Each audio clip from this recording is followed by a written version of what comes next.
Hello everyone, welcome to VRD creators. అందరూ ఎలా ఉన్నారండి? బాగున్నారా? ఐ హోప్ మీ అందరూ బాగున్నారు అనుకుంటున్నాను. సో మనం ఈ రోజు ఈ వీడియోలో పాలిటీలో భాగంగా కేంద్ర పాలిత ప్రాంతాలు, యూనియన్ టెరిటరీస్ అండ్ వాటి పరిపాలన అనే టాపిక్ ని నేర్చుకుందాం. నేను ఇంతకు ముందు ప్రీవియస్ వీడియోలో మన ఛానల్లో ముఖ్యమైనటువంటి రాజ్యాంగ సవరణలకు సంబంధించి అన్ని అంశాలను వివరిస్తూ వీడియోస్ చేయడం జరిగింది. వాటిని నేను ప్లేలిస్ట్ గా మన కమ్యూనిటీ ట్యాబ్ లో పోస్ట్ చేశాను. ఎవరైనా ఇంట్రెస్ట్ ఉన్న వాళ్ళు చూడండి. వాటితో పాటుగా నేను కేంద్రం అండ్ రాష్ట్రాల మధ్య సంబంధాలు, అదేవిధంగా అంతర్రాష్ట్ర సంబంధాలు, వాటితో పాటుగా రాజ్యాంగబద్ధ సంస్థలు అండ్ ఆ చట్టబద్ధమైనటువంటి సంస్థలు, ఇలాంటి అన్ని వీడియోస్ ని చేయడం జరిగింది. అవన్నీ మన ఛానల్లో ఉన్నాయి. ఎవరైనా ఇంట్రెస్ట్ ఉన్న వాళ్ళు చెక్ చేయండి. సో ఈ రోజు మనం ఈ వీడియోలో కేంద్ర పాలిత ప్రాంతాల గురించి నేర్చుకుందాం. సో మన భారత రాజ్యాంగంలో, మన భారత మౌలిక రాజ్యాంగంలో, మన రాజ్యాంగం అమల్లోనికి వచ్చినప్పుడు మన రాజ్యాంగంలో కేంద్ర పాలిత ప్రాంతాల ప్రస్తావన ఉందా? లేదు. అసలు కేంద్ర పాలిత ప్రాంతాలు అనే అంశమే మన రాజ్యాంగంలో లేదు. అయితే ఎప్పుడు మనం వీటిని మన రాజ్యాంగంలో లేకపోయినా ఎప్పుడు మనం వీటిని తీసుకొచ్చామో చూడాలి. మనకి 1956లో స్టేట్స్ రీఆర్గనైజేషన్స్ యాక్ట్, రాష్ట్రాల పునర్వ్యవస్థీకరణ చట్టం వస్తుంది. సో ఆ చట్టం వచ్చిన తర్వాత మన భారతదేశంలో నూతనంగా రాష్ట్రాలు ఏర్పడతాయి. సో అంతకంటే ముందు మన భారతదేశంలో రాష్ట్రాలు అనేటివి, స్వదేశీ సంస్థలు అనేటివి పార్ట్ ఏ రాష్ట్రాలు, పార్ట్ బి, అదేవిధంగా part C and part D అని విభజించడం జరిగింది. అందులో పార్ట్ ఏలో 9 రాష్ట్రాలు ఉండేవి. వాటితో పాటుగా పార్ట్ బిలో మరో 9 రాష్ట్రాలు ఉండేవి. ఇవి స్వదేశీ సంస్థానాలు. అదేవిధంగా పార్ట్ సిలో 10 రాష్ట్రాలు ఉండేవి. అండ్ పార్ట్ డిలో అండమాన్ నికోబార్ ఉండేది. అయితే మనకి ఈ 1956కు ముందు ఉన్నటువంటి part A, part B, part C, part టీలను మనం రాష్ట్రాల పునర్వ్యవస్థీకరణ చట్టం తర్వాత వీటిని రద్దు చేయడం జరిగింది. సో అందులో భాగంగా పార్ట్ సిలో ఉన్నటువంటి 10 రాష్ట్రాలు ఏవైతే ఉన్నాయో వాటిని కేంద్ర పాలిత ప్రాంతాలుగా ఏర్పాటు చేసుకున్నాం. వెరీ వెరీ ఇంపార్టెంట్, గుర్తుపెట్టుకోండి.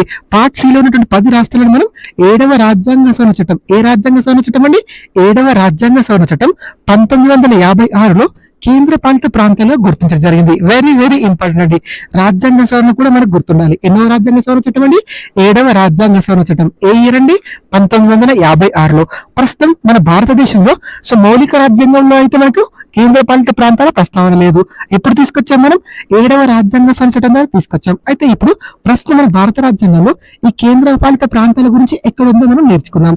ఎక్కడుందంటే మనకు భారత రాజ్యాంగంలో పార్ట్ 8, 8వ భాగంలో ఈ కేంద్ర పాలిత ప్రాంతాల గురించి వివరించడం జరిగింది, పొందుపరచడం జరిగింది. సో ఆర్టికల్స్ ఉంటాయి కదండి రాజ్యాంగంలో ఉన్నప్పుడు. అయితే ఆ ఆర్టికల్స్ ఎక్కడి నుంచి ఎక్కడి వరకు నేర్చుకుందాం. ఆర్టికల్ 239 ఎంత అండి? ఆర్టికల్ 239 నుండి ఆర్టికల్ 241 వరకు ఈ కేంద్ర పాలిత ప్రాంతాల గురించి వివరణ ఉంటుంది. పార్ట్ వచ్చేసి 8th పార్ట్, ఆర్టికల్స్ వచ్చేసి 239 to 241. వెరీ వెరీ ఇంపార్టెంట్, గుర్తుపెట్టుకోండి. ప్రస్తుతం మన భారతదేశంలో ఉన్నటువంటి కేంద్ర పాలిత ప్రాంతాల సంఖ్య ఎంత అండి? 8 కేంద్ర పాలిత ప్రాంతాలు ఉన్నాయి. Very very important. సో మనకి అండమాన్ నికోబార్ దీవులు ఎప్పుడు ఏర్పడాయండి? 1956లో. అండమాన్ నికోబార్ దీవులు, వాటితో పాటుగా ఢిల్లీ అండ్ లక్షద్వీపులు, ఈ 3 కూడా మనకి 1956లో ఏర్పాటు చేయడం జరిగింది. ఎప్పుడండి? 1956. ఏ రాజ్యాంగ సవరణ చట్టం ద్వారా అండి? 7వ రాజ్యాంగ సవరణ చట్టం. వెరీ వెరీ ఇంపార్టెంట్ అండి, గుర్తుపెట్టుకోండి. నెక్స్ట్ పుదుచ్చేరిని 1962లో ఏర్పాటు చేసుకున్నాం. ఎన్నవ రాజ్యాంగ సవరణ చట్టం అండి? 14వ రాజ్యాంగ సవరణ చట్టం ద్వారా మనం పుదుచ్చేరిని ఏర్పాటు చేసుకోవడం జరిగింది. దాంతో పాటుగా చండీగఢ్ ని 1966వ సంవత్సరంలో 18వ రాజ్యాంగ సవరణ చట్టం ద్వారా ఏర్పాటు చేసుకున్నాం. వెరీ వెరీ ఇంపార్టెంట్ అండి, గుర్తుపెట్టుకోండి. అండమాన్ నికోబార్ దీవులు, ఢిల్లీ, లక్షద్వీపులేమో 1956లో 7వ రాజ్యాంగ సవరణ చట్టం, పుదుచ్చేరేమో 14వ రాజ్యాంగ సవరణ చట్టం ద్వారా 1962లో, చండీగఢ్ వచ్చేసి 18వ రాజ్యాంగ సవరణ చట్టం. వెరీ వెరీ ఇంపార్టెంట్, గుర్తుపెట్టుకోండి. మనకు జమ్మూ కాశ్మీర్ ని ఆర్టికల్ 370 రద్దు తర్వాత, ఎప్పుడండి? ఆర్టికల్ 370 రద్దు తర్వాత జమ్మూ కాశ్మీర్ ని 2019లో 2 యూటీలుగా విభజించడం జరిగింది. అవి ఏంటండి? Jammu Kashmir and Ladakh. Very very important అని గుర్తుపెట్టుకోండి. జమ్మూ కాశ్మీర్ అండ్ లదాఖ్ గా విభజించడం జరిగింది. సో ఇప్పటికి ఎన్ని అయిపోయాయండి? 7 అయిపోయాయి కదా. మనకి 2020లో, ఏ సంవత్సరం అండి? 2020లో దాద్రా నగర్ హవేలీ, దయ్యూ ధామన్, దాద్రా నగర్ హవేలీ, ధామన్ దయ్యూ, ఈ 2 యూటీసీని కలిపి ఒకే కేంద్ర పాలిత ప్రాంతంగా చేశారు. వెరీ వెరీ ఇంపార్టెంట్ అండి. ఈ 2 కూడా వేరు వేరుగా ఉండేవి కదా, దాద్రా నగర్ హవేలీ, ధామన్ దయ్యూ. ఈ రెండింటిని కూడా 2020లో కేంద్ర ప్రభుత్వం కలిపేసి ఒకే కేంద్ర పాలిత ప్రాంతంగా చేయడం జరిగింది. మనకి ఇది ఎప్పుడు అమల్లోకి వచ్చిందండి? 2020 జనవరి 26. వెరీ వెరీ ఇంపార్టెంట్ అండి, ఈ డేట్ గుర్తుపెట్టుకోండి. ఎందుకంటే మనకి రీసెంట్ గా స్వాతంత్ర దినోత్సవం, గణతంత్ర దినోత్సవం అని కూడా స్టేట్మెంట్స్ లో క్వశ్చన్స్ అడుగుతున్నారు. కాబట్టి మీరు డెఫినెట్ గా ఇది గుర్తుపెట్టుకోండి. ఎప్పుడండి? 2020 సంవత్సరం జనవరి 26న అమల్లోకి వచ్చింది. అంటే గణతంత్ర దినోత్సవం రోజు అమల్లోకి వచ్చింది. వెరీ వెరీ ఇంపార్టెంట్ అండి. నేను స్ట్రెస్ చేసి మరి చెప్తున్నాను ఇక్కడ, ఎందుకంటే మనకి ఇలాంటి స్టేట్మెంట్స్ అడుగుతున్నారు.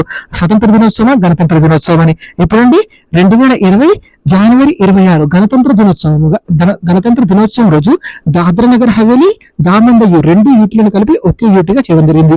దీంతో ప్రస్తుతం మన భారతదేశంలో యూటీల సంఖ్య 8గా ఉంది. వెరీ వెరీ ఇంపార్టెంట్ అండి. అయితే ఈ కేంద్రపాలిత ప్రాంతాన్ని ముఖ్యంగా రాజకీయ పరంగా, సాంస్కృతిక పరంగా, అదేవిధంగా రక్షణ పరంగా మనం విభజించుకోవచ్చు. అందులో రాజకీయ అండ్ పరిపాలన కారణాల పరంగా వచ్చేసి ఢిల్లీ అండ్ చండీగఢ్ యూటీలు, సాంస్కృతిక పరంగా వచ్చేసి దాద్రా నగర్ హవేలీ, దయ్యూ దామన్, అదేవిధంగా పాండిచ్చేరి. రక్షణ పరంగా వచ్చేసి మనకి లక్షద్వీపులు, అండమాన్ దీవులు, వీటితో పాటు జమ్మూ కాశ్మీర్.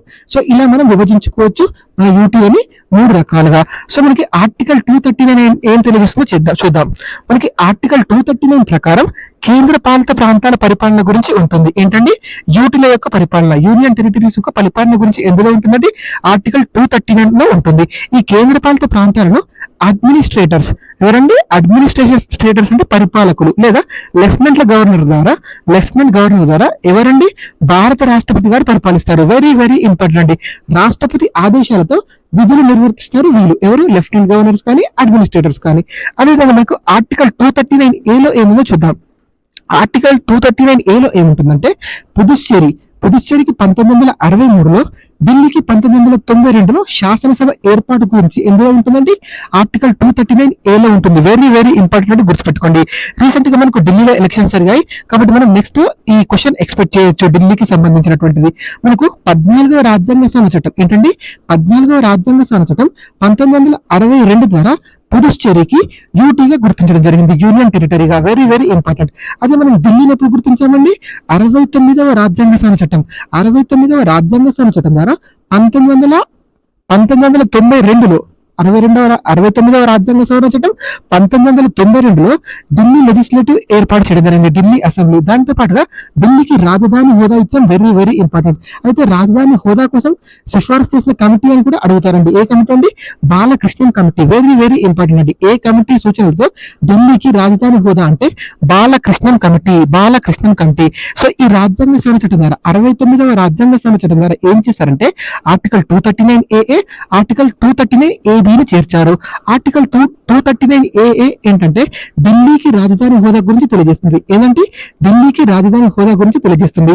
ఢిల్లీలో ఒక శాసనసభ ఉంటుంది, మొత్తం సభ్యుల సంఖ్య 70గా ఉంటుందని ఆర్టికల్ 239AA తెలియజేస్తుంది. అదేవిధంగా ఆర్టికల్ 239AB ఏం తెలియజేస్తుందంటే లెఫ్టినెంట్ గవర్నర్ సలహా మేరకు రాష్ట్రపతి పాలన విధించవచ్చు. ఎవరి సలహా మేరకు అండి? లెఫ్టినెంట్ గవర్నర్ ఉంటారు కదా, లెఫ్టినెంట్ గవర్నర్, అతని సలహా మేరకు రాష్ట్రపతి పాలన విధించవచ్చు అని ఆర్టికల్ 239AB లో ఉంటుంది. సో ఢిల్లీని పరిపాలించడానికి లెఫ్టినెంట్ గవర్నర్ ఉంటాడు. కేంద్ర మంత్రి మండలి సలహా మేరకు భారత రాష్ట్రపతి ఇతనిని నియమిస్తాడు. ఏంటండి? ఢిల్లీని పరిపాలించడానికి లెఫ్టినెంట్ గవర్నర్ ఉంటాడు. కేంద్ర మంత్రి మండలి సలహా మేరకు భారత రాష్ట్రపతి ఇతనిని నియమిస్తాడు. వెరీ వెరీ ఇంపార్టెంట్ గుర్తుపెట్టుకోండి. ఆర్టికల్ 239B ప్రకారం రాష్ట్ర శాసనసభ సమావేశంలో లేనప్పుడు గవర్నర్ ఆర్డినెన్స్ జారీ చేయవచ్చని ఆర్టికల్ 239B తెలియజేస్తుంది. దీనిని శాసనసభ తిరిగి సమావేశమైన ఎప్పుడండి? శాసనసభ తిరిగి సమావేశమైన 6 వారాల్లోపు ఆమోదించాలి. ఎన్ని వారాల్లోపు అండి? 6 వారాల్లోపు ఆమోదించాలి. లేకుంటే ఇది రద్దవుతుంది. రాష్ట్రపతి పూర్వ అనుమతితోనే లెఫ్టినెంట్ గవర్నర్ ఆర్డినెన్స్ జారీ చేయాలి. వెరీ వెరీ ఇంపార్టెంట్ అండి, గుర్తుపెట్టుకోండి. ఆర్టికల్ 239B లో ఏముంటుందండి? రాష్ట్ర శాసనసభ సమావేశంలో లేనప్పుడు గవర్నర్ ఆర్డినెన్స్ జారీ చేస్తాడని ఉంటుంది. సో దీనిని శాసనసభ తిరిగి సమావేశమైన 6 వారాల్లోపు ఆమోదించాలని ఉంటుంది. రాష్ట్రపతి పూర్వ అనుమతితోనే లెఫ్టినెంట్ గవర్నర్ ఆర్డినెన్స్ జారీ చేయాలని ఉంటుంది. మనకు ప్రస్తుతం లెఫ్టినెంట్ గవర్నర్ గల యూటీలు ఏంటండి? Delhi, Puducherry, Andaman, Jammu Kashmir and Ladakh. Very very important అండి. చీఫ్ అడ్మినిస్ట్రేటర్స్ ఎక్కడ ఉన్నారండి? Lakshadweep, Chandigarh, Dadra Nagar Haveli and Diu Daman. Very very important, గుర్తుపెట్టుకోండి. సో మనకి ఇందులో ముఖ్యమైన రాజ్యాంగ సవరణలు అయితే ఇంపార్టెంట్ అండి, గుర్తుపెట్టుకోండి. అవి ఏంటంటే 69వ రాజ్యాంగ సవరణ చట్టం 1991. ఏంటండి? 61వ రాజ్యాంగ సవరణ 1991 ద్వారా ఢిల్లీకి దేశ రాజధాని హోదా ఇచ్చారు. ఏంటండి? ఢిల్లీకి దేశ రాజధాని హోదా ఇచ్చారు. ఏ ఆర్టికల్ చేర్చారండి?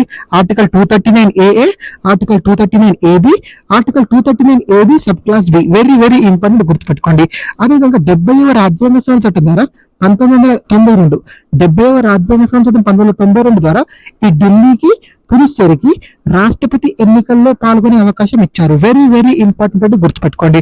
మనకి ఢిల్లీ అనగానే ఏ రాజ్యాంగ సవరణ చట్టం గుర్తు రావాలండి? 69వ రాజ్యాంగ సవరణ చట్టం గుర్తుకు రావాలి.